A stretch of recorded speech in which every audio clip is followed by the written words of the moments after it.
غسل میں دو چیزیں، اس کا تذکرہ کل بھی کیا تھا کہ غرارہ کرنا بھی فرض ہے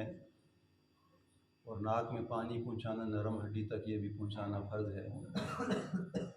لیکن بسا اوقات رمضان کی حالت میں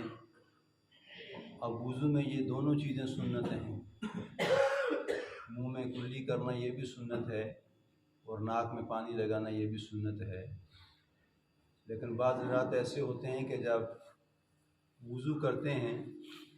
تو وہ غرارہ کرنا شروع کر دیتے ہیں۔ اکثر آپ نے دیکھا ہوگا تو فقہا فرماتے ہیں کہ کم از کم رمضان کے مہینے میں خیال کیا جائے، اگر ایک عادت بنی ہوئی ہے اس عادت کو ترک کرنا چاہیے، اس لیے کہ جب آدمی وضو کرتے ہوئے رمضان میں غرارہ کرے گا تو قوی احتمال یہ ہے کہ پانی حلق میں اترے گا، جس سے روزہ فاسد ہونے کا اندیشہ ہے۔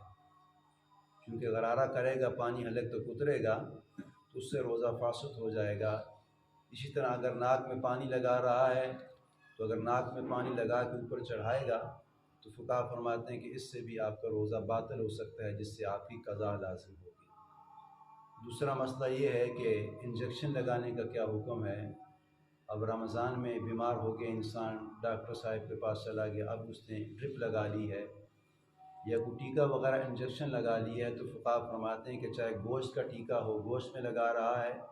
یا رگ میں لگا رہا ہے، دونوں قسم کے انجیکشن لگانے سے روزے پہ کچھ اثر نہیں پڑے گا۔ یعنی ٹیکا لگا رہا ہے چاہے میں رگ میں لگا رہا ہے یا گوشت میں لگا رہا ہے، تو ان دونوں ٹیکوں سے، دونوں انجیکشن سے روزہ فاسد نہیں ہوگا، روزہ آپ کا برقرار ہوگا۔ اور دوسرا مسئلہ یہ ہے کہ بعض اوقات مریض ایسا تشویشناک ہوتا ہے کہ اس کو ڈرپ لگانے کی ضرورت پڑ جاتی ہے، تو فقہا فرماتے ہیں کہ ڈرپ لگانے سے بھی روزے پہ اثر نہیں پڑے گا، آپ ڈرپ بھی لگا سکتے ہیں، اس سے بھی روزہ فاسد نہیں ہوگا۔ لیکن ایک بات فقہا فرماتے ہیں کہ طاقت کا انجیکشن لگانا، یعنی خود کمزوری تھوڑی سی ہو گئی، اب وہ خود بندہ چلا گیا کہ نقاہت ہے، کمزوری ہے، لاغر پن آ چکا ہے، تو ڈاکٹر صاحب طاقت کا انجیکشن لگا دیں، تو فقہا فرماتے ہیں کہ رمضان کے مہینے میں طاقت کا انجیکشن لگانا خود سے جا کے یہ لگانا مکروہ ہے، لیکن روزہ اس سے بھی ہو جائے گا، لیکن ایسا کرنا مکروہ ہے۔ اور اسی کے ساتھ ریلیٹڈ جو مسئلہ ہے، چوتھا مسئلہ یہ ہے کہ اب انسان کسی کو بلڈ دے رہا ہے،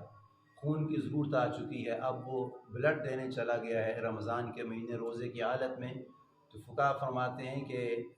بلڈ دینے سے بھی روزے پہ اثر نہیں پڑے گا، آپ اس کو دے سکتے ہیں۔ یعنی اگر خون آپ نے کسی کو دیا ہے،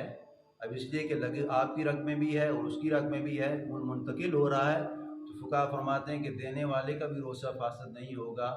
اور جس کے اندر خون منتقل ہو رہا ہے، ان دونوں کا روزہ فاسد نہیں ہوگا۔ اور اسی کے ساتھ ایک اور مسئلہ ہے، اب ایک انسان ہے، اس کے منہ سے تھوک نکلا ہے اور خون بھی ہے، اب یہ دونوں چیزیں منجمد ہیں،